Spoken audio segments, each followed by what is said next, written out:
2 రోజుల గుజరాత్ పర్యటనలో భాగంగా సూరత్ లో నేడు పర్యటించారు.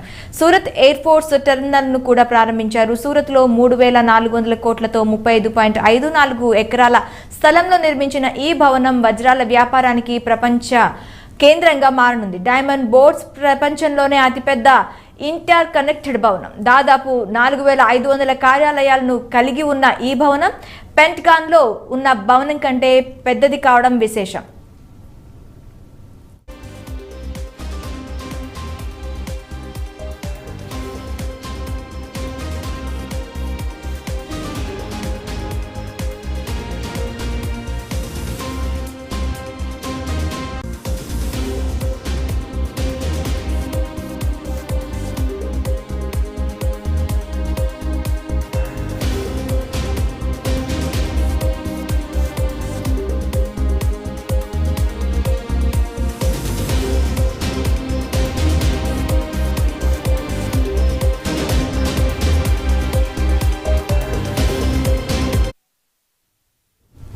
సూరత్ లో నిర్మించిన ఈ భవనం ప్రపంచంలోనే అతిపెద్ద డైమండ్ ట్రేడింగ్ సెంటర్ గా మారనుంది.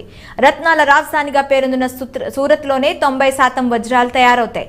దాదాపు 65,000 మంది డైమండ్ నిపుణులకు ఈ ట్రేడింగ్ సెంటర్ ఒకటే వేదిక కానుంది. ఇకపోతే దీంతో దేశంలో డైమండ్ ట్రేడింగ్ ఒక గొడుగు కింద తెచ్చినట్లవుతుంది. 15 అంతస్తులు ఉన్న ఈ డైమండ్ భవనం 35 ఎకరాల స్థలంలో నిర్మించారు. ఇందులో 4500 కార్యాలయాలున్నాయి. ఇది 9 దీర్ఘచతురస్రాకారాల ఆకారాలను కలిగి ఉంటుంది. ఇవన్నీ ఒకే కేంద్ర భవనంతో కలిపి ఉంటాయి. ఈ భవనం 6,20,000 చదరపు మీటర్ల స్థలంలో నిర్మించినట్లు నిర్మాణ సంస్థ వెల్లడించింది. పార్కింగ్ స్థలం 20 లక్షల చదరపు అడుగుల మేర ఉంటుందని తెలిపింది. నిర్మాణం పూర్తి కావడానికి 4 ఏళ్లు పట్టింది.